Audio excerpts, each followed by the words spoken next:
Well, most of us are pretty good at seeking our own advantage in life. We know how to go about life in such a way that we get what we need. We seek our own advantage. And I can tell a story that before our son Scott was born, we had to go to the doctor a bunch of times to make sure the pregnancy was going okay. And so we would drive from this part of town over to Texas Women's Hospital, which is just south of the medical center. And so we would drive up I-45, and then we would go west on 610, and then we would head north and go up to the hospital where Amy's doctor was. And it seemed like, for some reason, that her appointments were always on Friday afternoons. And so we would leave work a little early, and we would drive up there, and that was never a problem. But coming home was always difficult because there was so much traffic. And so I got online, and I figured out where the HOV lane is, the high occupancy vehicle thing for carpoolers, because you can really avoid a lot of traffic. And so I figured out that if you're coming from like the Astro World area, or what used to be the Astro World area, and you're coming east on 610, that to get on the HOV lane, you'll see the I-45 on-ramp go up and down to go south, but you have to get off the freeway just before that, and then you kind of go underneath 610, and then you're sort of underneath I-45, and you actually have to turn left, which is north, to take the HOV lane south, because it kind of wraps around. And so it's this tricky little interchange, and they don't make it easy on you. And so so I figured it out, and my little game on Friday afternoons coming back from Texas Women's Hospital was that as we were approaching that place where the cars are going up and over, I would look for like a bright yellow truck, and I would spot that truck, and my game was to see how we could beat it. And so we'd get off the freeway, and I would see that yellow truck, and then we'd make the interchange, and we'd start heading south, and then I would see the yellow truck as we whizzed past it, and I would just go, yes! And I love to drive south in the HOV lane with all the cars that are stuck there, frustrated, and we're just cruising past. And I would look at them, and I would just I would think to myself, those poor, sorry, non-high occupancy vehicles.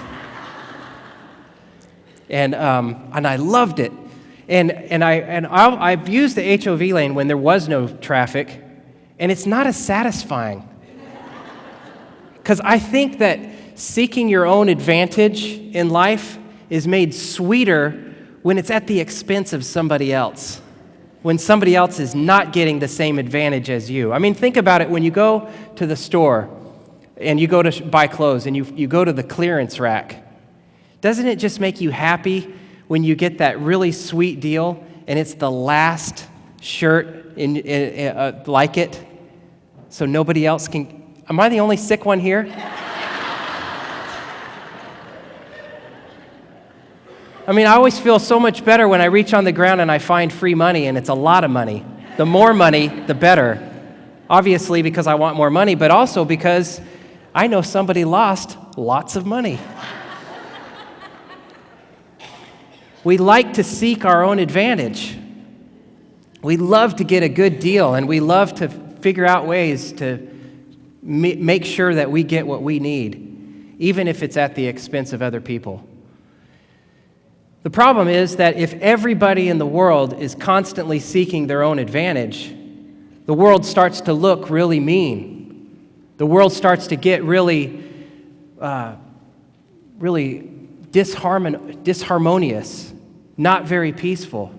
It starts looking like the way that the world looks. When we watch the nightly news, we are confronted by this world where everybody is seeking their own advantage. James talks about this in these passages, this passage that we heard Curtis read from. He says in verse 16 of chapter 3, "For where there is envy and selfish ambition," And I would say where people are seeking their own advantage, where there is envy and selfish ambition, there will also be disorder and wickedness of every kind. When people are seeking their own advantage in life, there is envy, there is selfish ambition, there is disorder and wickedness of every kind. And he says that this is coming from a certain kind of wisdom, a certain kind of mindset. He calls this the wisdom that does not come from above. He says in verse 15, "Such wisdom does not come down from above, but is earthly, unspiritual, and devilish." And then he compares that kind of wisdom to another kind of wisdom, which is the wisdom that comes from above. From above. And he says in verse 17, "The wisdom from above is first pure, then peaceable, gentle, willing to yield, full of mercy and good fruits, without a trace of partiality or hypocrisy." This wisdom from above has no false motives in it. It's pure. Wisdom from above causes people to do things not for selfish gain, but because it's best for everybody. It's pure. The wisdom from above leads people to do things which are peaceable. It leads people to seek wholeness, to do things for the good of the community. Ron, I'm getting a little bit of feedback. I don't know what's going on there, but it's enough to mention. The wisdom from above is gentle. It leads to, it is, when people are acting from the wisdom from above, they're not acting in rough ways. They're acting in ways that are gentle. The wisdom from above causes us to, or it comes from us having an attitude of yielding to other people. There's a yielding to the will of other people. So it's not constantly seeking our own gain, but there is a willingness to let other people's agenda guide what we do. It's full of mercy and good fruits. There is forgiveness. And there are just lots of good things that come from this wisdom from above. And there's no trace of partiality. There's no withholding of love for some and extending love to others. There's no partiality when we are guided by the wisdom from above. And there's no hypocrisy. The things that we say are consistent with the things that we do. The things that we profess to believe in our heart are consistent with the way that we act and the way that we deal with the world. It's all good things that come from the wisdom from above. When I read the book of James, what I find is lots and lots of practical advice. But nothing in it is really all that shocking. Nothing in it is all that new to us. All of these good things that it's talking about, they're good things. Most all of us would agree it's better to be nice than to be mean. It's better to be good than to be bad. And the question that I have brought to James as I've been reading it is what James, is what he's offering here, is this just merely a code of ethics? Is it merely just good advice, just good morality? I mean, it almost feels like with James that to be a Christian is really just to follow the rules and play nice. But what makes that any different than any other code of ethics? What makes that any different than any other kind of religion? I mean, if Christianity is just about following the rules and being a nice person, then I don't see really what the big deal is. Why go to church? Why come on Sunday mornings and go through all of this? Is that all there is to what James is offering here? Is that all Christianity is? And I don't know about you, but for me, it doesn't really work very well. I can have all of the rules in place. I can think about all the things that I'm supposed to do. But it doesn't really make me a better person, because what I know is that when I start to try to do better, it works for a little while. I mean, I might make the decision to stop saying mean things to my wife, which I have decided to do. But then in 5 minutes, I'm saying something mean again, it seems. I mean, it's just, Christianity can't just be deciding to be good and trying to be good. I mean, that's called being a good citizen, but that can't be what Jesus died for. So we come to this verse in James, which I think is probably the most important verse, maybe the most important concept, because here is where we find what makes Christianity different. Here is where we find the real power in being a Christian. It says in verse 6, "But he gives all the more grace. Therefore it says, God opposes the proud but gives grace to the humble. Submit yourselves, therefore, to God." What makes Christianity different than any other kind of code of ethics is right there. It's all about grace. Grace. We don't become better people just because we decide we're going to follow the rules more carefully. We become better people because of the grace of God. The grace of God is a gift. God offers to us his unconditional love. He offers to us his grace. And it's offered to us and just for us to receive and take. And if we will say yes to that grace, that's when life starts to change.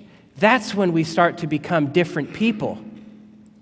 It is not by our own doing that we become a better person. It is only by the grace of God that we can become a better person. And that's not something of our own doing. That is completely a gift. You see, when we were born and we were in the cradle and we're laying there just swaddled up in a soft blanket and we're laying there in the crib, when God came and looked at us in that crib, what he saw in that crib, he saw his son, his daughter. And I think that when God looked at us when we were in the cradle, God said, "That's my girl. That's my boy." He didn't look at us and say, "Oh, what a stinky mess." No. God's fingerprints are all over us. God's fingerprints are all over us. And he wants his grace, his love to be poured into us so that we can grow and become everything that he had in mind for us to be. God's plans for us when we grow up are so much better than our own. And God's grace is given to us. And it makes all the difference. When I was an elementary school kid, there was this teenager that I used to know, and he was a mess. He dropped out of high school. He shared with me at one point that he would go days without eating any food. He would just drink beer all day, every day. And so he was drunk all the time. He was a mess. And he was sarcastic, and he was mean, and he scared me. So that was when I was a young kid, and he was about 16. Well, fast forward some years later, when I was about 14, I ran into him again. Totally different person. Completely changed. He was having Bible study in his house. He was married. He took kids to camp. And he was doing all this stuff, and when you were around him, you just wanted to be around him. What made the difference?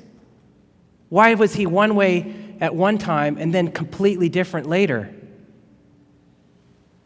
The grace of God. It was the grace of God working in his life. And so what James is offering to us is saying, look, the wisdom from above is something that can be yours if you will submit yourself to God. And if you will submit yourself to God, God's grace will come into your life, and it'll make all the difference. And so here we are, in our own struggles, with whatever it is that we're struggling with in life. And most all of us want to be better than we are. God wants us to be better. And God makes a way for us to be better. And all we have to do is receive his grace, Let that grace work on us from the inside out. And as God does that in our life, we will become the people that God had in mind for us to be. We will become the church that God had in mind for us to be. The world will be a better place because of the grace of God working within us. And as the church grows and as the people of God stop living according to the wisdom from below, but instead start living by the wisdom from above, then peace will reign. By the grace of God, we can be so much more. Receive His grace. Submit yourself and receive His grace. Amen.